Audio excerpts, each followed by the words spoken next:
Assalamualaikum warahmatullahi wabarakatuh. Pada kesempatan kali ini, kuliah online materi apresiasi sastra untuk program PGMI IAIN Kudus. Pada pertemuan-pertemuan kemarin, kita telah membicarakan mengenai apresiasi seni, baik itu seni musik maupun seni rupa. Oleh karena itu, pada kesempatan ini, setelah mid semester, kita akan membahas lebih dalam lagi mengenai apresiasi sastra. Sebelum kita membahas tentang apresiasi sastra, kita harus tahu dulu apa yang dimaksud dengan apresiasi sastra itu sendiri. Ada banyak para ahli mengemukakan, diantaranya Rustam Effendi, apresiasi sastra adalah suatu pembelajaran sastra yang di dalamnya melingkupi kegiatan mengakrabi karya sastra secara sungguh-sungguh. Di dalam mengakrabi tersebut terjadi proses pengenalan, pemahaman, penghayatan, penikmatan, dan yang tingkat tertingginya yaitu penerapan nilai-nilai itu sendiri. Pengenalan terhadap karya sastra dapat dilakukan melalui membaca, mendengar, dan menonton. Kesungguhan dalam kegiatan tersebut akan menuju tingkat pemahaman, yaitu pemahaman tentang karya sastra itu sendiri. Sebagai indikator pemahaman karya sastra adalah jika bacaan, dengaran, atau tontonan sedih, pembaca, pendengar maupun penonton itu ikut larut dalam kesedihan, berarti dia itu telah melalui proses penghayatan. Penghayatan ini didapat melalui proses pemahaman. Oke, sampai di sini diketahui ya bahwa proses penghayatan ini sebelumnya harus melalui proses pemahaman suatu karya. Tanpa adanya pemahaman, maka tidak mungkin seorang apresiator itu mampu untuk menghayati suatu karya sastra. Oke, kita lanjutkan. Apresiasi sastra hendaknya diartikan sebagai suatu kondisi kesempatan jiwa yang matang dalam menghadapi karya sastra. Lebih luas lagi, apresiasi sastra dimaksudkan sebagai kematangan jiwa untuk dapat memahami, menikmati, dan memperoleh kekayaan. Dalam hal ini adalah kekayaan batin dari karya sastra tersebut.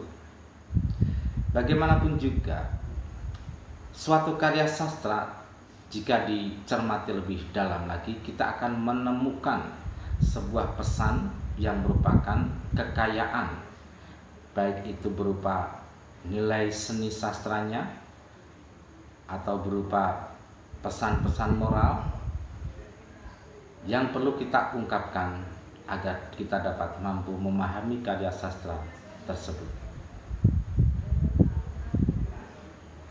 Jadi, seorang yang memiliki apresiasi sastra yang memadai berarti ia telah memiliki sikap batin yang positif terhadap suatu karya sastra.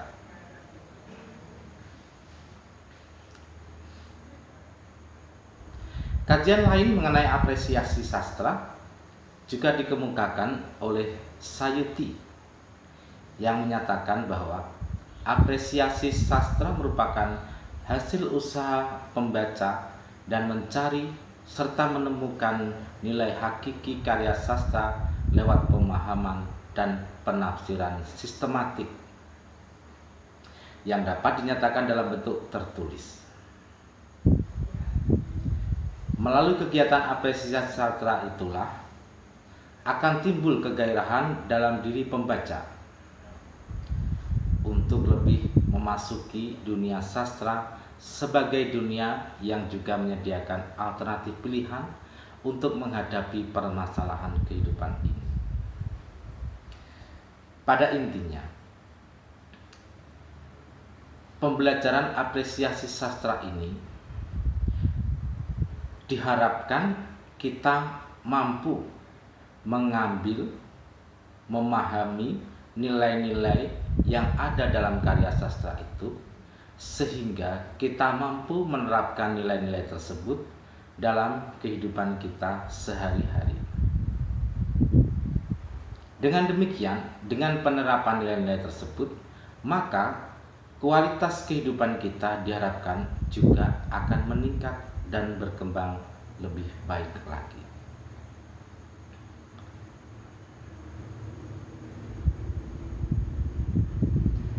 Adapun tujuan pokok pengajaran sastra adalah untuk mencapai kemampuan apresiasi kreatif. Di dalam menilai suatu, di dalam menilai atau mengetahui, kita telah dapat menggunakan seperangkat indikator sebagai berikut. Untuk dapat mengetahui maupun menilai sesuatu karya sastra diperlukan indikator.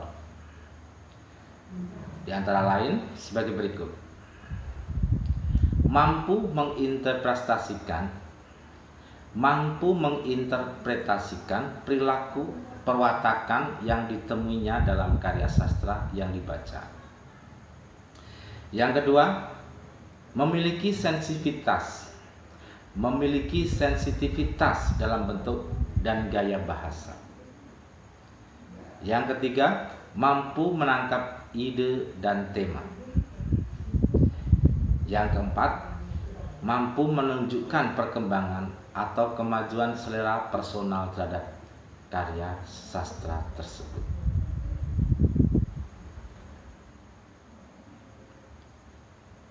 Selanjutnya, selain itu, agar kita juga dapat memperoleh suatu pengalaman dan ilmu-ilmu baru ketika menikmati karya seni rupa dan sebagai suatu bekal untuk menciptakan serta mengembangkan suatu karya seni,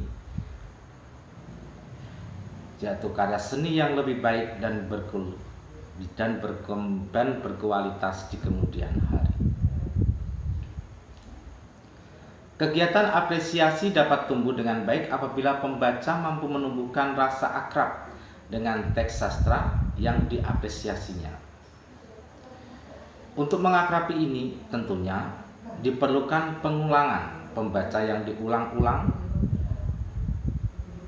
Dalam mengulang itu kita perlu mengobservasi,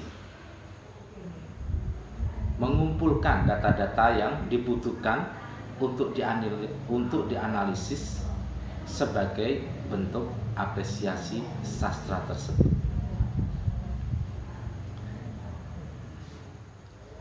Dalam kegiatan apresiasi sastra, kita mengenal ada dua macam kegiatan. Yang pertama adalah kegiatan langsung dan kegiatan tidak langsung dalam mengapresiasi sastra. Apresiasi sastra sebenarnya bukan merupakan konsep abstrak yang tidak pernah terwujud dalam tingkah laku, melainkan merupakan pengertian yang di dalamnya menjelaskan adanya suatu kegiatan yang harus terwujud serta konkret. Perilaku tersebut dalam hal ini dapat dibedakan antara lain perilaku kegiatan secara langsung dan perilaku kegiatan secara tidak langsung. Apa yang dimaksud dengan perilaku apresiasi sastra secara langsung tersebut? Yakni adalah kegiatan membaca atau menikmati cipta sastra berupa teks maupun performansi secara langsung. Misalnya kita membaca cerpen, membaca novel, menikmati pertunjukan drama, menonton film, itu adalah suatu contoh langkah dalam kegiatan apresiasi secara langsung.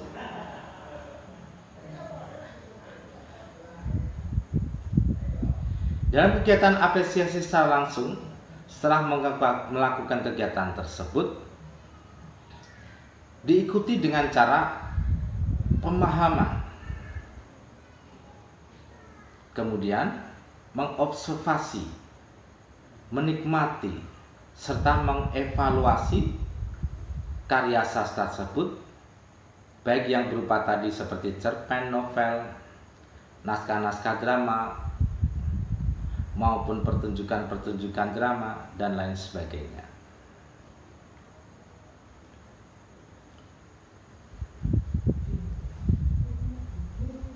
Kegiatan langsung yang terwujud dalam kegiatan mengapresiasi sastra pada performansi misalnya, saat Anda melihat, mengenal, memahami, menikmati, ataupun memberikan penilaian pada kegiatan membaca puisi, cerpen, pementasan drama, baik di radio, televisi, maupun pementasan di panggung terbuka. Kedua bentuk kegiatan itu dalam hal ini perlu dilaksanakan secara sungguh-sungguh, berulang-ulang, sehingga dapat melatih dan mengembangkan kepekaan pikiran dan perasaan dalam rangka mengapresiasi suatu cipta sastra, baik yang dipaparkan lewat media tulisan, lisan, maupun visual. Itulah tadi contoh dari kegiatan mengapresiasi sastra secara langsung. Sedangkan kegiatan mengapresiasi sastra secara tidak langsung dapat ditempuh dengan cara mempelajari teori-teori sastra, membaca artikel-artikel yang berhubungan dengan kesastraan, baik di majalah, koran, buku-buku pelajaran, karya-karya orang lain, teks-teks, dan lain sebagainya.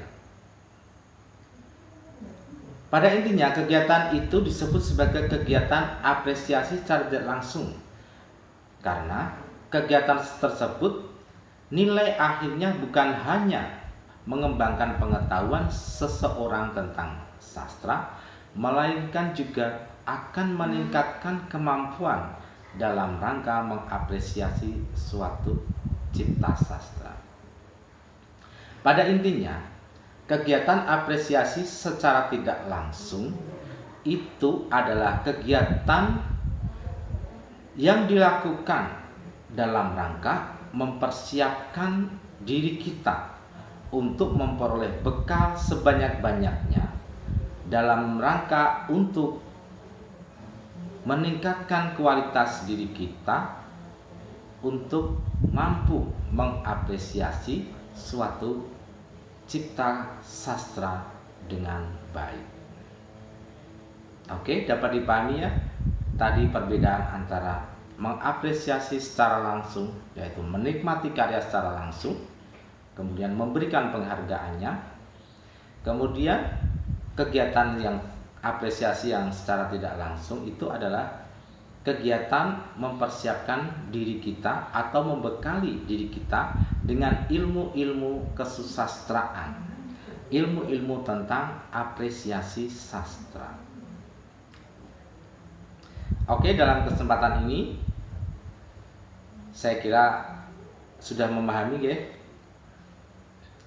Kita lanjutkan lagi pada materi berikutnya, yaitu bekal awal dalam mengapresiasi sastra. Tentu saja seseorang dengan orang yang lain mempunyai kemampuan mengapresiasi suatu karya sastra berbeda-beda. Hal ini dikarenakan, yang pertama dikarenakan bekal awal dari seseorang itu untuk dapat mengapresiasi sastra juga berbeda. Sebagai contohnya seperti ini. Seorang yang berkecimpung di dunia seni sastra tentunya akan mampu mengapresiasi sastra dengan lebih baik dibandingkan seseorang yang lain yang awam tentang sastra. Tentu hasil apresiasinya pun akan berbeda. Dalam hal ini berbeda kualitas hasil apresiasi tersebut.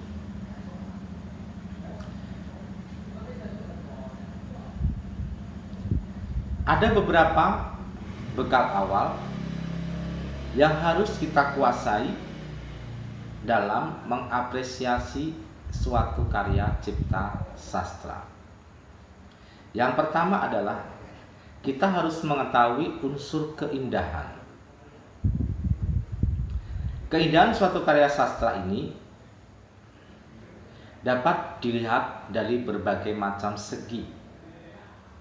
Misalnya sebuah puisi, itu keindahan bisa dari pemilihan kata, bisa dari rimanya, bisa dari temanya, dan lain sebagainya. Orang yang mampu menangkap keindahan itu tentunya harus membekali dirinya dengan ilmu-ilmu tentang sastra. Di antaranya mengenal majas, mengenal kesusastraan, dan lain sebagainya. Yang kedua yang harus kita tahu adalah unsur kontemplatif. Unsur ini berhubungan dengan nilai-nilai atau renungan tentang keagamaan, filsafat, politik, serta berbagai macam kompleksitas permasalahan kehidupan. Apa kegunaan unsur kontemplatif ini? Karya sastra ini luas sekali cakupan temanya. Bisa mengangkat tentang keagamaan, filsafat, politik, dan bermacam keruwetan kehidupan sosial di masyarakat sekeliling kita. Tentunya untuk memahami itu, selain diperlukan bekal ilmu tentang hal-hal tersebut, juga perlu diperlukan perenungan. Perenungan dalam hal ini adalah memahami nilai-nilai yang terkandung di dalam budaya maupun dalam social culture yang ada di dalam masyarakat tersebut. Unsur yang ketiga yaitu pemaparan. Pemaparan ini berupa media kebahasaan maupun struktur wacana. Cara memaparkan suatu karya sastra menggunakan media berupa bahasa maupun struktur wacana. Selanjutnya yang kita perlu tahu sebagai bekal awal, yang keempat adalah unsur intrinsik. Unsur intrinsik yang berhubungan dengan ciri karakteristik cipta sastra itu sendiri sebagai suatu teks. Sejalan dengan kandungan keempat aspek di atas, mengimplikasikan bahwa untuk mengapresiasi cipta sastra, pembaca pada dasarnya dipersyaratkan memiliki bekal-bekal tertentu. Bekal awal yang harus dimiliki seorang calon apresiator. Oke, pada kesempatan kali ini, perkuliahan ini kita cukup sekian, nanti kita lanjut pada pertemuan berikutnya. Jangan lupa absen dengan cara menulis pada kolom komentar yang ada di bawah video ini. Oke, terima kasih. Assalamualaikum warahmatullahi wabarakatuh.